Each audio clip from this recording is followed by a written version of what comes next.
have not felt this way in a long time. Standing up high, gazing out at the rolling dunes. One cannot know what freedom truly means without first losing it. The golden slumber truly lives up to its name as a dreamland. Though desert sands exist there too, no mirage, no matter how glorious, can compare to true beauty. Dendro Archon, what is on your mind? I was wondering whose counsel I should seek on the questions in my heart. What kind of questions? So many. More than can be put into words. As I once said to a friend, we look, we see, and we comprehend. But the question still troubles us. What are the many disasters that this world faces, but the sum of all irresolvable questions? The biggest question you should be asking is how to seize victory. Yes. Although, I would express it differently. I must not fail. And so the question I am most curious about now is whether the path to victory will be an arduous one. What we declare to be a young sapling, we may, in fact, find to be a towering tree, if we would only cast aside our ignorance and look beyond the veil of time to see her true form. Nahida! We're here! Just in time. My preparations are almost complete. Ready when you are. We're here too. Miss Nicole! Miss Nicole! You run so fast! I thought I'd get a lot of exercise as a forest ranger, but I can barely keep up with you. Sorry, I got a little carried away. Lesser Lord Kusanali, the equipment is ready, and the modifications to Aru are all complete. As discussed during our meeting, Accessing Irminsul via the Akasha is no longer feasible at this stage. There are other options, it's just they're a little more extreme and more technologically demanding to implement. Maybe you should take it from here. The architecture and functionality of the Akasha terminals overlap considerably with Aru. There is reasonable evidence to suggest that one was developed based on the other, or that they both utilize technology of the same origin. As long as the transplant and merge operation succeeds, Aru should theoretically work on a scale greater than the Akasha and approximately equal to Irminsul. It will become the largest active computing device in all of Teyvat. A system this powerful is capable of a lot of different things. In the past, the Akasha was primarily used for one-way information transmission, but I suspect it could also serve as a central bridging hub. In the pursuit of greater knowledge, some scholars have attempted to connect their consciousness to Irminsul through the use of terminals, incense, and meditation. Correct. In academic language, scholars who reach that stage are said to have entered Satyavada life. Hypatia has performed this practice many times in the past, and she was once under my care for a period of time. Right. And this at least proves that there is a zone within Irminsul that can be connected to. that's right. Providing wisdom to the people is one of the very reasons for Irminsul's existence. I think I understand where you're going. Please, continue. In that case, I'll skip to the conclusion then. We need to further modify Aru, merge it with the Akasha, manufacture terminals, and distribute them to every single person we can reach. Every person? Even the desert folk? Yes, everyone. I've already calculated the amount of raw materials we need. So you mean we're going to get new Akasha terminals? Yes, but this time the people of Sumeru won't be using them to acquire knowledge, just to connect to Irminsul. That's the key. When we evacuated the city, we brought all the important assets from the House of Dana, in case we ended up needing them. Fortunately, this included the Akasha system's main terminal. We've checked all the relevant records, and one thing is certain. Nothing like this has ever been done on this scale before, so... Everyone in Sumeru is part of the plan. Whoever controls the people controls the situation. Since this function of Irminsul was introduced, it has only ever been made available to scholars, who don't constitute a particularly large group of people. But by expanding the scale to include all the people of Sumeru, all the individual connections will stack up to create a significant load on the system. Under normal circumstances, Irminsul would be able to cope with the additional load. But with it already being under strain from other activities, its remaining capacity is limited. Thus, it might be possible to shut it down completely by overloading it.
Success! The evil Irminsul tree is step growing! Great!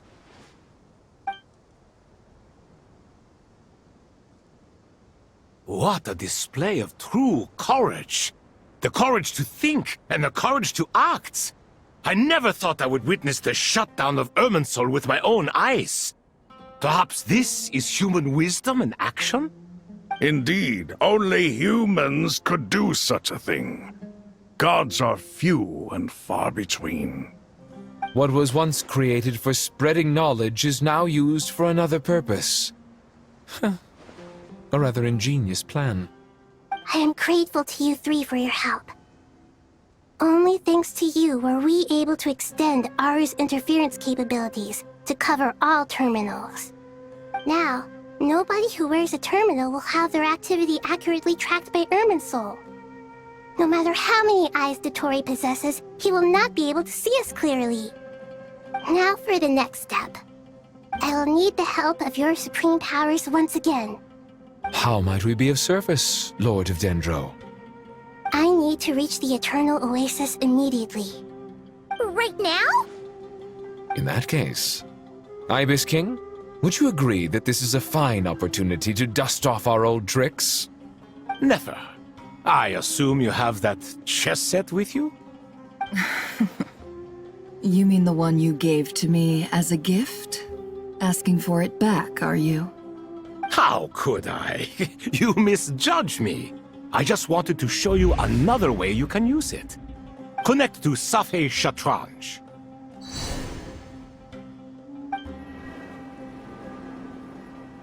Safei Shatranj? You mean that place in the desert? Thoth's chess set gains its power from the chessboard laid out in the desert by King Deshret and ourselves. All ceremonies conducted using the chess set must be activated via Safei Shatranj. In other words, the chess set is an extension of the chessboard. In the past, moving a chess piece was a sacred and momentous act. Transfer initiated. Entering live combat mode.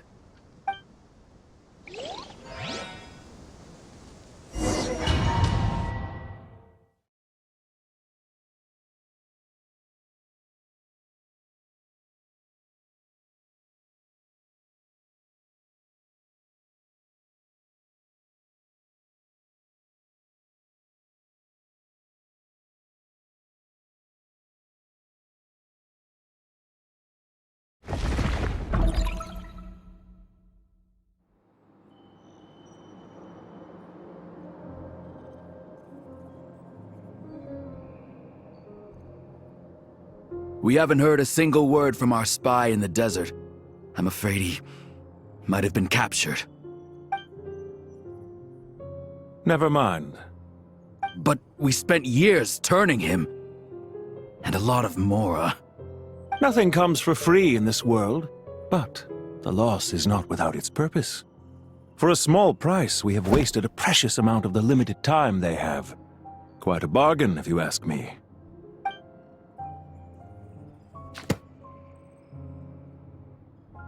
Understood. Weighing profit against loss is a necessary part of life. But to tell the truth, I have been operating at a loss since this all began. Since many centuries ago, in fact.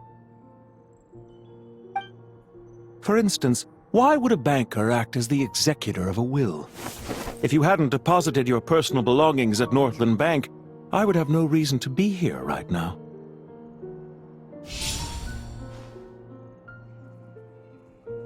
Dottore, I've placed your final data backup into the ley lines as per our contract. I trust we are now square for the safe deposit fees you paid.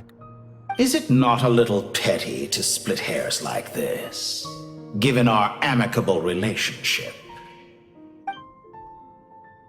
I consider sound bookkeeping a matter of principle. Do not forget that you only live to see this day thanks to me. In fact, every day of your life since you met me, you've been living on borrowed time. Why, that's hardly a fair assessment. I will concede that my survival was perhaps at your whim, but I became a harbinger on my own merits. Managing money is not like other professions. Mine is not a role I could have acquired based on your recommendation alone, and certainly not one I could have lasted so long in without genuine ability. The information stored in the ley lines is quite comprehensive. Rest assured, I have not forgotten how strong your pride is. Well, I presume you have no sense of fragmentation while talking with me? How could anything possibly go wrong with such strict measures in place? The remainder of your soul was split in two, with one half sent to Nodcry and the other stored in the most secure vault of the Northland Bank. Though I must say, your disdain for the other segments is quite amusing. Zandik is you, and you are Zandik. Zandik created the segments, yet you, a segment yourself, reject him. That is, Zandik, created segments of various ages in his later years. To achieve this, he had to freeze time and part with a portion of his soul. But as constructive as it sounds, it erases my uniqueness. If each segment is equally me, then by the same token, none of them are truly me. A soul living forever in the past inevitably holds different views than he did in his later years. The same thing that completes me also restricts me. You too might ask yourself which stage of your life you want to be preserved at. The day your business failed? Or the day you were framed by a gang and sold off to a medical lab as a test subject? We needn't dredge up the past. This undesirable plan was eventually scrapped. Lesser Lord Kusanali was quite right. I needed an opportunity to eliminate myself. And after that, I concluded that there was no more effective plan than directly splitting the soul. Once the soul is transferred out, you will find that creating a physical body is far simpler than creating a puppet. The other half of your soul suffered a crushing defeat in Nodcry, you know. And yet in the process, I obtained the information I always wanted, did I not? Because now we finally know where the best testing ground truly lies. I once thought your ultimate goal was to ascend to godhood. But as it turns out, that was merely one of your experiments. Experiments take many forms. Most people are too eager for success, too fixated on the end goal. They forget that the experimental process itself is just as important. A suspiciously vacant seat, a new face. I trust you can put two and two together.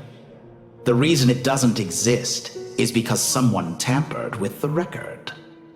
What can I say? After all your efforts, you really did uncover the world's secrets. So, is the new world you promised a lie? No, it never was. I am glad to be able to control Irmin's soul from within.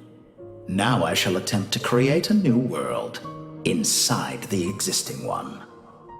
Almost everyone faces the prospect of death. But not a single person has ever been able to experiment unrestrained in the afterlife through sheer force of will. I am the only one to have overcome this enormous challenge. Would I not be letting the world down if I didn't make the most of the opportunity to experiment? Clearly, the dividing of your soul did not affect the magnitude of your ego. Out of all the versions of you that have ever existed, this you is the most insane and the most radical. Is that why you chose to work with me? Which was it then? My insanity? Or my radicalism? Could I call myself a venture capitalist without a suitably ambitious plan to invest in? Yours happened to fit the bill quite perfectly. Well then, I must say, while I am surprised enough that you showed up at all, what surprises me more is that you chose to present yourself as my former subordinate, and not as the banker Pantalone.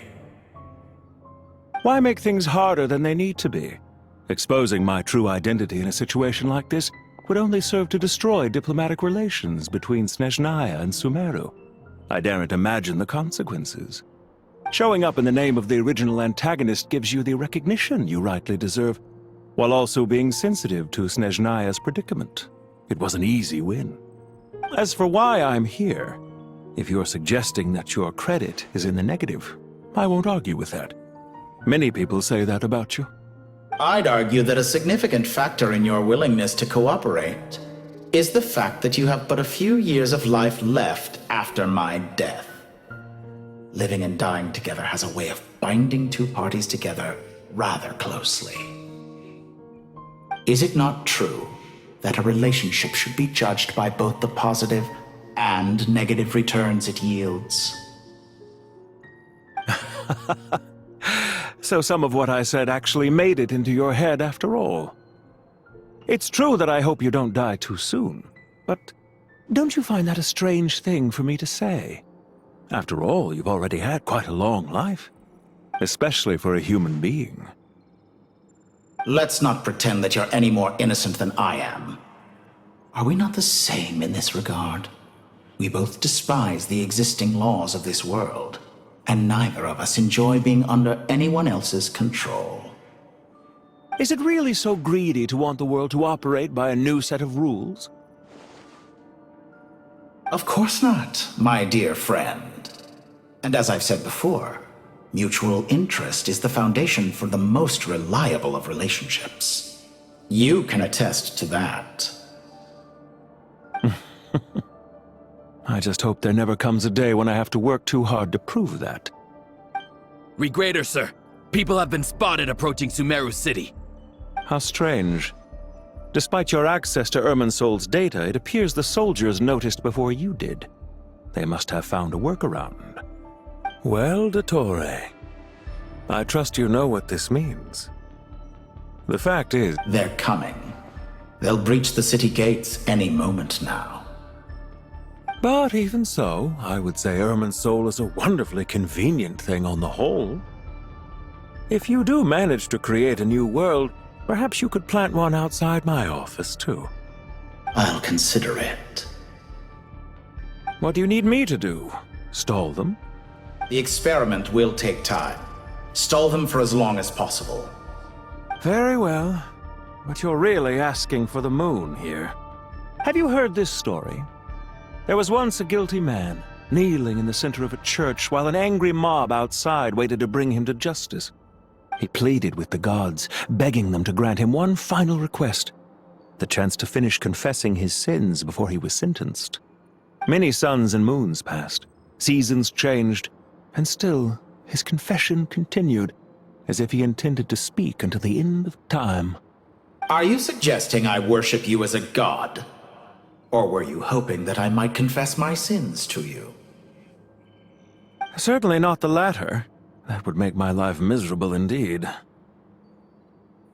For someone who despises them so, you never seem to have any objections to me creating or becoming one. At first, I thought you'd be furious. Concerned I would terminate our partnership, were you? Not at all. You had reasons why our partnership must continue. Don't you find people's attitudes toward gods amusing? A god descends from the heavens and people worship it unreservedly, blindly following whatever rules are given to them.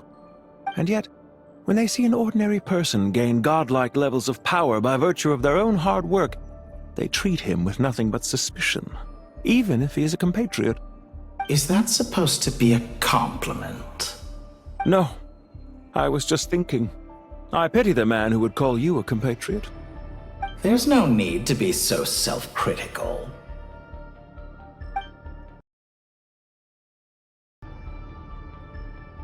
I know it's a little late in the day to be asking this, but how have you been keeping?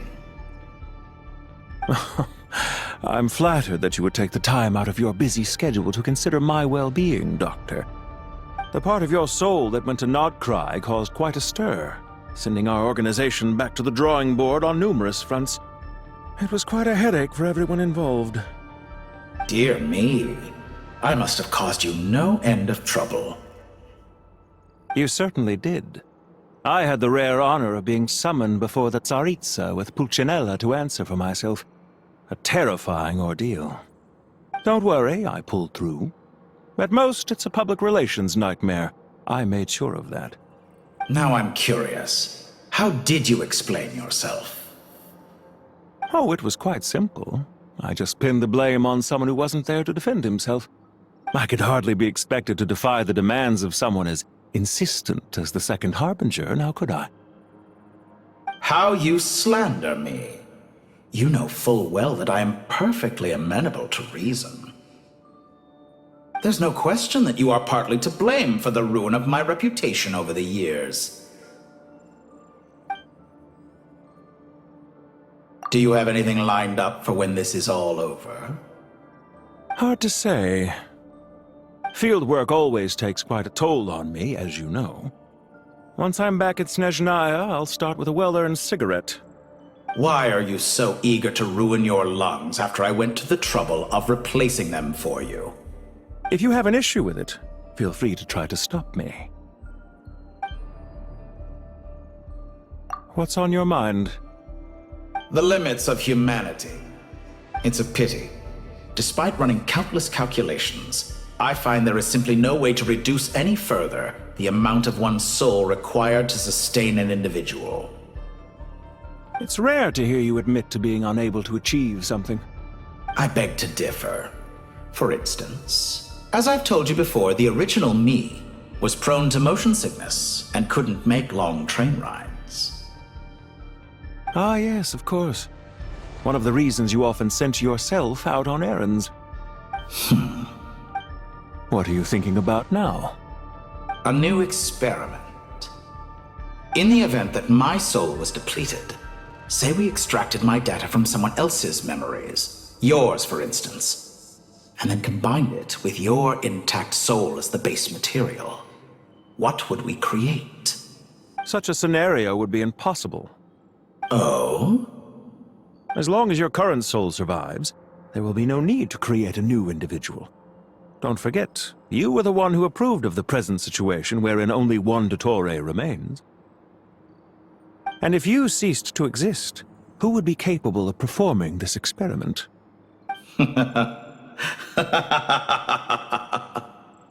Since the day I met you, you've always excelled at talking your way out of a quandary. Isn't it a little too early to be saying goodbye?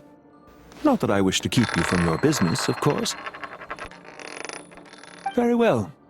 Let's leave the conversation there for now.